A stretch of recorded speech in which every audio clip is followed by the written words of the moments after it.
눈물이라는 제목입니다. 여러분, 눈물을 언제 흘려본 적이 있으십니까? 제일 최근에 흘렸던 눈물이 언제라고 생각하십니까? 제가 어린 시절에 남자는 3번 울어야 된다는 이야기를 들었고 부엌에도 들어가면 안 된다는 이야기를 들었습니다. 남자는 3번 언제 울어야 되죠? 태어났을 때, 또 부모님이 돌아가셨을 때, 또 자기가 죽을 때 아니 뭐 자기가 죽을 때일 수도 있죠. 보통은 이렇게 말합니다. 나라를 빼앗겼거나 나라에 문제가 있을 때. 그래서 어린 시절부터 눈물을 흘리는 것이 생각보다 조금 불편했습니다. 왜냐하면 남자는 3번 울어야 된다고 했기 때문이었습니다. 하지만 믿음의 유산을 주신 부모님을 보아도 그렇고 제가 하나님을 믿고 나서도 그렇고 눈물이 시도 때도 없이 날 때가 있었습니다. 지금도 가끔 그럽니다. 길을 걷다가 꽃을 보는데 너무 이쁜 겁니다. 근데 그게 너무 이쁜 게 갑자기 눈물이 떨어질 때가 있는 겁니다. 제가 뭐 지금 우울증이 있거나 뭐 이렇게 그런 건 아닌데 그 하나님이 만드신 이 대자연이 참으로 아름다워 보여서 눈물을 흘릴 때가 있습니다. 그리고 사도신경을 할 때 눈물을 흘렸는데 울음이 멈추고 나니까 주기도문입니다. 울다가 예배가 끝날 때도 있었습니다. 그래서 이렇게 하나님을 믿고 나니 하나님을 믿는 사람의 눈물은 너무나도 자연스럽고 당연한 것 같습니다. 그래서 생각을 했습니다. 그리스도를 믿는 남자는 3번 울면 안 되겠다. 어떻게 울어야 될까? 나는 언제 울어야 할까? 부모님, 어머니가 돌아가실 때 묵상했었던 말씀이 오늘의 말씀입니다. 그리고 이 말씀을 통해 하나님께서는 그리스도인이 언제 울어야 되는지에 관한 이야기를 해주셨던 것 같습니다. 하나님을 믿는 남자는 죽는 날 울지 않아도 됩니다. 왜냐하면 오늘의 본문 1절과 같이 죽는 날이 출생하는 날보다 낫기 때문입니다. 믿으십니까? 왜 그러냐면 하나님을 믿는 우리는 육체의 죽음으로 인해 죄를 짓지 않게 됩니다. 할렐루야. 죄를 짓지 않는 것만큼 기쁜 일이 없습니다. 죄에 대한 그 갈망과 어려움, 그 피폐함에 녹초가 되는 그 삶을 살아가지 않아도 되는 겁니다. 또 한 가지가 있습니다. 천국에 갈 것이기 때문에 그 초상의 집에 울지 않아도 됩니다. 또한 육체적인 즐거움보다 이별의 아픔을 가진 유족을 찾아가 그들과 함께 대신 그때 경건하게 그들을 위하여 섬기기 위하여 울어줄 수 있는 겁니다. 초상집에서 눈물은 먼저 떠난 사람과 그들의 유가족을 섬기기 위한 경건의 눈물이어야 합니다. 성경에서 눈물의 사람이라고 이야기하는 다윗도 마찬가지입니다. 참 거룩한 울보였습니다. 내가 눈물을 흘릴 때 잠잠하지 말아달라고 기도했습니다. 나의 눈물을 주님의 병에 담아달라고 얘기했습니다. 눈물을 침상을 띄우며 요를 적셨다라고 고백하였습니다. 여러분의 눈물은 주님의 병에 얼만큼 어떻게 채워져 있으십니까? 일이 안 풀리고 건강에 문제가 생기고 집안에 문제가 생기고 어려운 일 때문에 그 불편함 때문에 우는 눈물이 아니라 경건한 눈물이 우리에게 언제 있었냐라는 질문을 하고 있는 겁니다. 여러분은 요즘 무엇 때문에 눈물을 흘리십니까? 저번 주에 저는 성경적인 영성은 경건이란 말씀을 드렸습니다. 영성 있는 사람이 되기 위해서 우리는 어떤 부분에 눈물을 흘려야 할까요? 영성 있는 사람의 시작은 바로 그 사람의 눈물이 어디서 떨어져 있냐의 차이입니다. 그 눈물이 경건한 아버지의 말씀에 따라 떨어질 수 있는 우리가 되길 주님의 이름으로 축복합니다. 첫 번째입니다. 예수님의 은혜를 알게 될 때 우리는 눈물을 흘리게 됩니다. 저번 주에 했었던 목장 지도자 본문과 같기도 합니다. 누가복음 7장 38절의 말씀입니다. 함께 읽어보도록 하겠습니다. 시작. 예수의 뒤로 그 발 곁에 서서 울며 눈물로 그 발을 적시고 자기 머리털로 씻고 그 발에 입 맞추고 향유를 부으니. 아멘. 예수님께서 바리새인의 집에 초대를 받았습니다. 그리고 그 집으로 들어가셨습니다. 그러자 어떤 여인이 그 집을 쫓아 들어왔습니다. 그 여인은 집주인도 신경 쓰지 않고 예수님이 앉아 계신 그곳에 뒤로 들어가서 눈물을 펑펑 흘리면서 그 귀한 머리카락으로 향유를 부으면서 그 발을 닦기 시작합니다.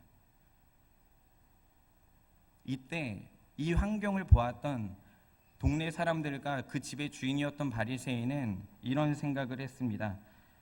예수님이 진짜 선지자고 예수님이 진짜 하나님의 아들이면 저 여인이 얼마나 나쁜 여인이고 동네에서 유명한 죄인일 것을 알 텐데 자기의 몸에 손을 대게 하고 있는지 정말 저가 하나님의 아들인가? 라는 생각을 했던 겁니다.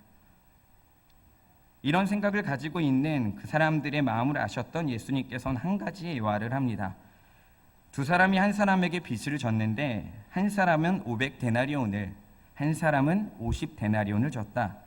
그런데 그들을 살펴보니 돈을 갚을 여력이 없어서 돈을 빌려준 사람이 그 돈을 갚지 않아도 된다고 탕감하여 주었다.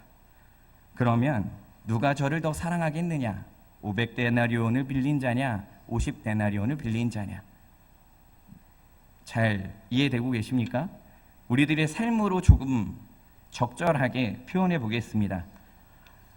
예수님이 이야기하셨던 이때 당시에 1데나리온은 품꾼의 하루 일당이기 때문에 현재 최저임금, 어저께 뉴스를 봤습니다. 현재 최저임금 6,470원 곱하기 하루 평균 사람이 일하는 8시간을 따지면 하루에 51,780원을 벌게 됩니다.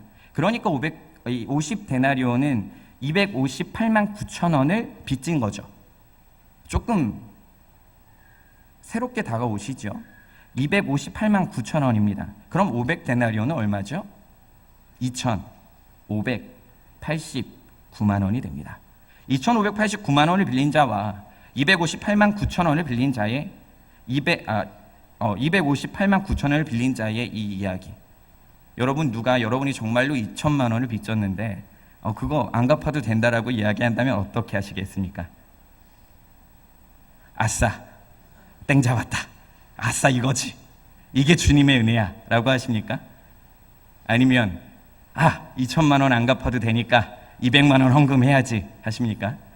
200만 원 너무 작나요? 1,000만 원 해야 되겠습니까? 우리는 어떻게 생각을 합니까? 우리들의 삶과 죄의 무게를 숫자로 구분을 나눌 수는 없습니다. 더 많이 탕감받은 사람이 더 많이 감사하고 감격하게 되는 것은 자연스럽습니다. 그런데 예수님의 예화를 들을 때 바리새인은 어떤 생각을 했을까요? 바리새인은 내가 50데나리온 탕감받은 자인지 500데나리온 탕감받은 자인지 생각했겠습니까? 아니요. 나는 빚지지 않은 자라 생각했을 겁니다. 나는 예수님에게, 주인에게 빚진 것이 없을 것이라고 얘기했을 겁니다. 여러분은 어떠하십니까? 빚진 것이 없기 때문에 예수님이 들어오실 때 발 닦을 물도 주지 않았고 수건도 주지 않았고 발에 입 맞추지도 않았고 감람유도 붓지 않았습니다. 여러분 어떠하십니까? 정말로 50데나리온, 500데나리온, 289만 원, 2,589만 원을 빚진 사람에게 그 빚이 탕감되었다면 여러분은 그 사람에게 어떻게 하시겠습니까? 여러분이 탕감받은 그 죄, 여러분이 해결받은 그 죄, 그거의 가치를 여러분은 어떻게 생각하고 계십니까? 김남국 목사님이란 분이 쓴 내가 널 쓰고 싶다라는 책의 내용을 보면 교회를 다니는 사람은 세 종류라고 이야기합니다. 첫 번째, 은혜를 깊이 아는 죄인. 두 번째, 은혜를 얕게 아는 죄인. 세 번째, 누구겠습니까? 은혜를 모르는 죄인. 오늘 이 바리새인이 은혜를 모르는 죄인이었습니다. 왜냐하면 예수님은 예화의 설명이 끝나자마자 바리새인의 모습과 여인의 모습을 비교하면서 바리새인이 행한 것이 아무것도 없음을 표현하고 있습니다. 예수님 보시기에 바리새인이나 여자나 모두가 다 죄인이었는데도 말입니다. 저나 여러분이나 다 똑같은 죄인입니다.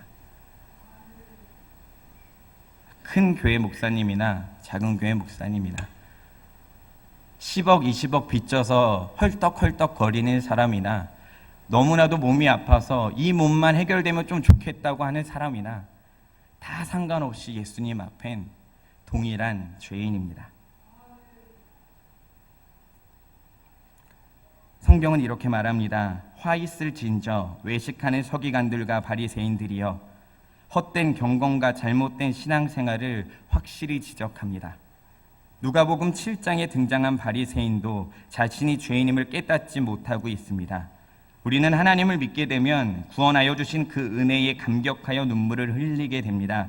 그게 우리는 참 자연스럽다 말합니다. 하지만 지금 여러분의 마음은 얼마나 쩍쩍 갈라진 광야 같으십니까?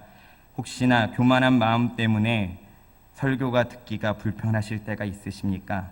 아니면 아무리 기도해도 응답받지 못할 것이다 라고 생각이 드실 때가 있으십니까? 제일 간단한 질문입니다. 나는 예수님의 십자가의 그 은혜에 눈물을 흘리는가? 아멘으로 눈물 흘릴 수 있는 우리가 되길 바랍니다. 두 번째입니다. 죄와의 싸움이 평생이란 것을 알게 될 때 우리는 눈물을 흘리게 됩니다. 로마서 7장 24절부터 25절의 말씀을 함께 읽어보길 원합니다. 시작.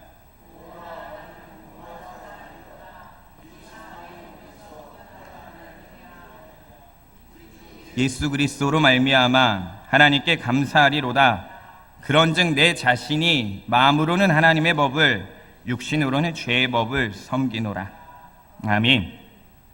신약 성경에서 예수님을 제외하고 제일 거룩하다 말할 수 있는 사람, 경건하고 영성이 있다 말할 수 있는 사람, 바로 바울입니다. 그 바울이 이렇게 말하지요. 오호라 공고한 자로다. 바울의 기도로 병이 낫고 회복되어진 사람들이 얼마나 많습니까?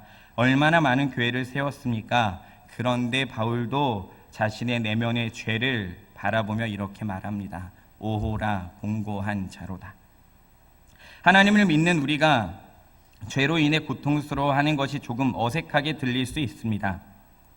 왜냐하면 예수님이 십자가에서 이미 승리하셨다고 듣기도 했고 믿고 있기 때문입니다. 맞습니다. 승리하셨습니다. 그래서 우리가 죄를 자백하면 깨끗게 하실 수 있는 겁니다. 하나님을 믿어도 죄의 문제는 인간이 해결할 수 없습니다. 이거를 알아야 된다는 겁니다.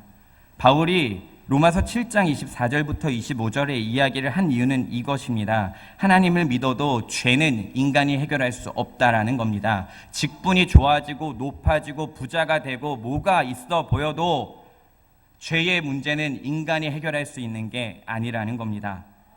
하나님을 믿어도 우리는 죄를 질 수 있습니다.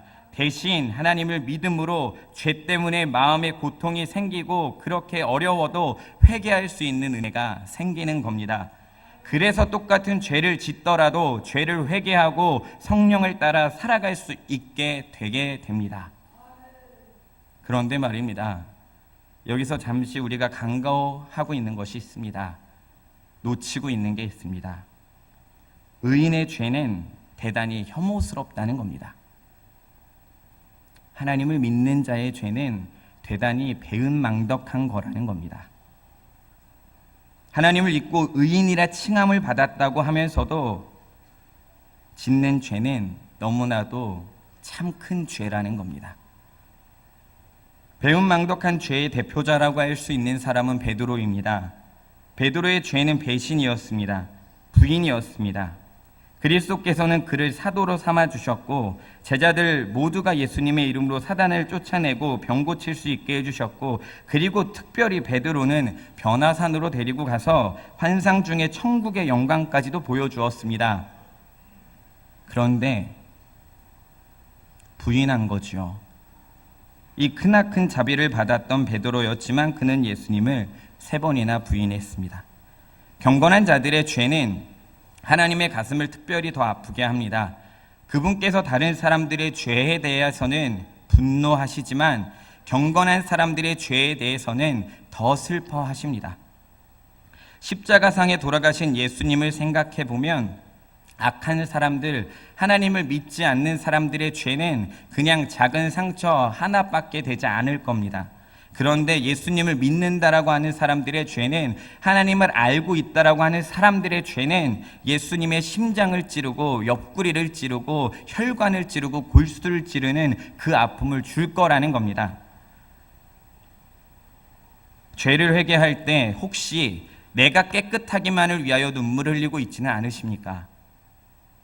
죄를 회개하는 것이 나만 깨끗하면 된다라는 생각으로 그렇게 구하고 있지는 않으시냐라는 말입니다.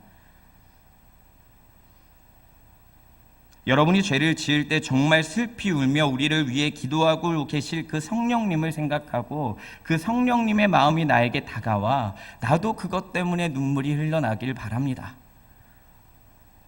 죄는 우리의 회개의 눈물로 익사시켜야 됩니다. 잠겨서 죽여야 된다라는 겁니다. 죄를 이기려고 나의 의를 드러내면 교만이 되고, 죄를 상대하지 않기 위해서 아무것도 하지 않으면 게으름이 됩니다. 죄를 짓지 않으려고 지켜보면 방관이 되고, 죄를 짓지 않으려고 적극적으로 행하면 죄의 중심에 설 때가 있습니다. 죄를 이기는 방법은 간단합니다. 회개의 눈물을 뿌려서 그 죄를 익사시켜야 합니다.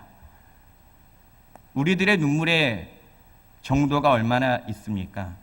주님의 병에 우리들의 눈물이 어느 정도 채워져 있습니까?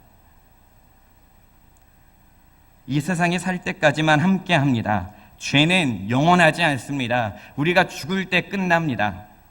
이 세상에 살 때까지만입니다. 반드시 잊지 말아야 할 것은 우리는 영원히 사는 영생을 얻게 되었고, 죄를 회개할 수 있게 되었고, 죄가 아닌 성령을 따라 살아갈 수 있게 되었다는 겁니다. 그때 우리가 흘릴 눈물은 성령님이 나를 위하여 흘리실 그 눈물에, 그 마음이 내 마음에 전달되어 나도 울게 되고, 그리고 다른 사람을 위하여도 울게 되는 겁니다. 그러니 죄와의 싸움 앞에서 우리의 눈물을 흘려 감사할 수 있게 되는 거지요. 죄 앞에서 죄를 이길 수 없다 말하는 눈물이 아니라, 이 죄를 감사함으로 이길 수 있는 눈물을 흘릴 수 있는 여러분이 되시길 축복합니다. 세 번째입니다. 힘들고 어려운 친구를 위해서 눈물을 흘리게 됩니다. 사도행전 20장 35절 제가 읽어드리겠습니다. 범사에 너희에게 모본을 보였노니 곧 이같이 수고하여 약한 사람들을 돕고, 또 주 예수의 친히 말씀하신 바 주는 것이 받는 것보다 복이 있다 하심을 기억하여야 할지니라. 아멘. 바울은 에베소 장로들에게 고별 설교를 하면서 로마로 압송이 되기 전, 그 순교의 길을 가기 전, 죽기 전에 이런 말을 합니다. 수고하여 약한 사람들을 도우라. 수고하여서 약한 사람을 제발 도우라. 예수님께서도 주는 것이 받는 것보다 복이 있다고 하셨다. 예수 그리스도를 믿음으로 말씀을 보게 되면 위로는 하나님을 사랑하고 옆으로는 이웃을 사랑하는 것을 말합니다. 그래서 위로는 그 놀라운 하나님 사랑 때문에 그 사랑에 감격하고 살아가게 되고, 이웃을 섬기며 구제하며 봉사하며 우리는 그렇게 살아가게 되는 겁니다. 대신 그럴 때 깨달아야 하는 것이 잠언의 말씀에 나옵니다. 잠언 11장 24절 25절의 말씀입니다. 흩어 구제하여도 더욱 부하게 되는 일이 있나니 과도히 아껴도 가난하게 될 뿐이니라. 구제를 좋아하는 자는 풍족하여질 것이요 남을 윤택하게 하는 자는 윤택하여지리라. 아멘. 참 귀한 말씀이죠. 나눠도 괜찮습니다. 누군가에게 나의 것을 주어도 괜찮습니다.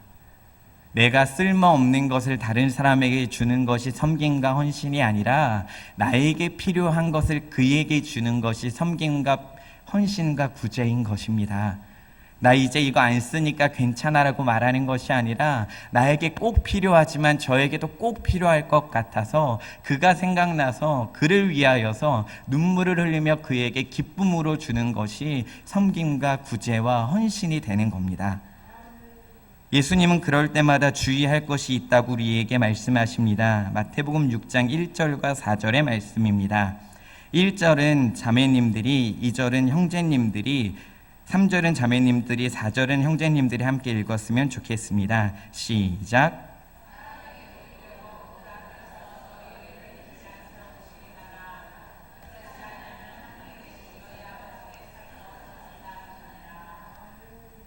그러므로 구제할 때에 외식하는 자가 사람에게 영광을 얻으려고 회당과 거리에서 하는 것 같이 너희 앞에 나팔을 불지 말라. 진실로 너희에게 이르노니 저희는 자기 상을 이미 받았느니라.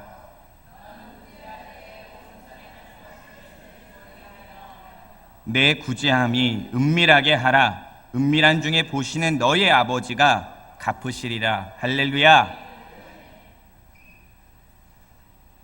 오른손에 하는 것을 왼손이 모르게 하는 겁니다. 어린 시절 제가 이 말씀이 너무 궁금했습니다. 오른손이 하는 걸 왼손이 모르게 하려면 오른손으로 누군가에게 선물을 줄 때 왼손은 주머니에 넣어야 되는가? 아니면 왼손은 그냥 다른 데 이렇게 뒷짐지면 왼손은 모르는 건가? 여러분 어떻게 생각하십니까? 아니지요. 내 입을 막는 것이지요.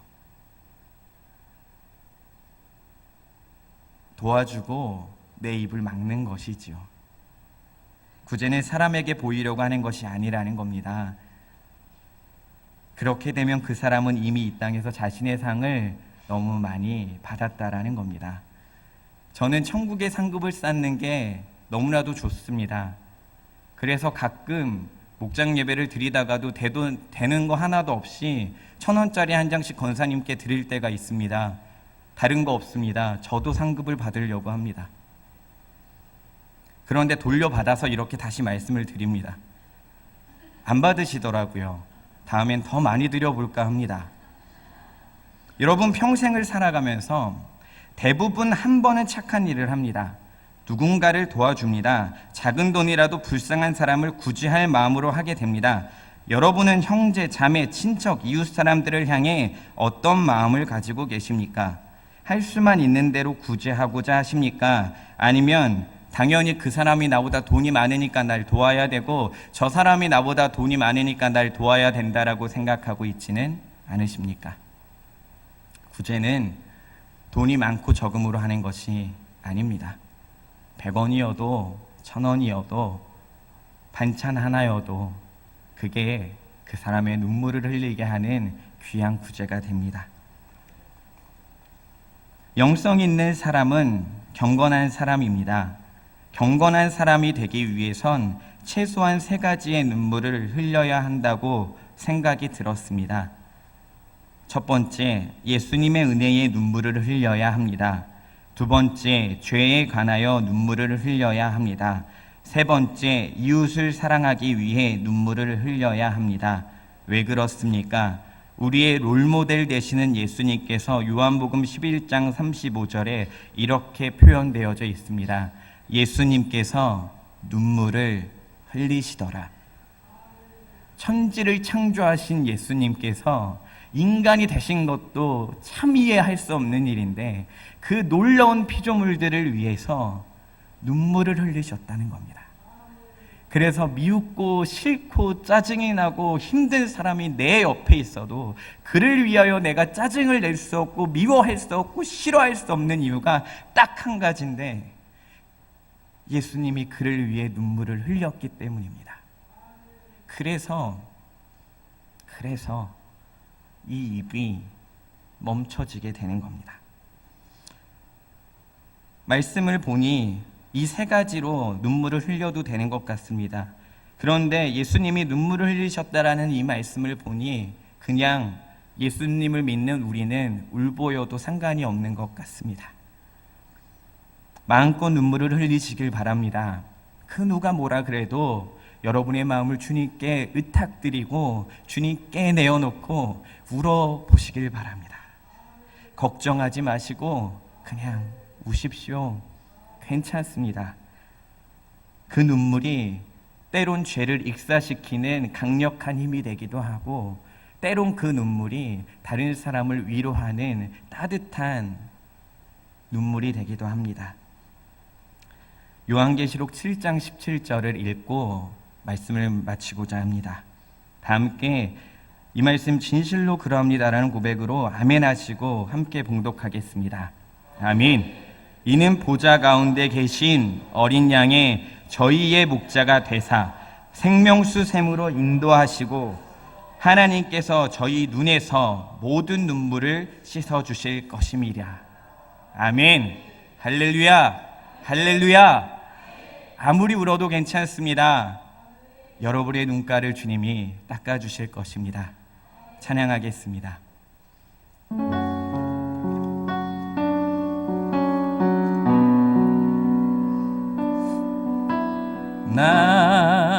낮에나 밤에나 눈물 머금고 내 주님 모시기만 고대합니다.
신앙의 연륜이 가득한 여러분 앞에서 이런 말을 하기가 참 그렇지만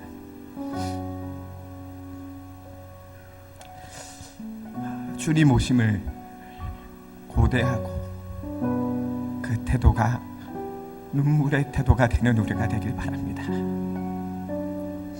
우리가 이 시간 함께 기도할 때에 크게 구하지 않으셔도 좋습니다. 우리 심령에 그 놀라운 은혜를 부어주신 하나님을 부르시면서 주님 앞으로 기도함으로 나아가겠습니다. 기도하겠습니다.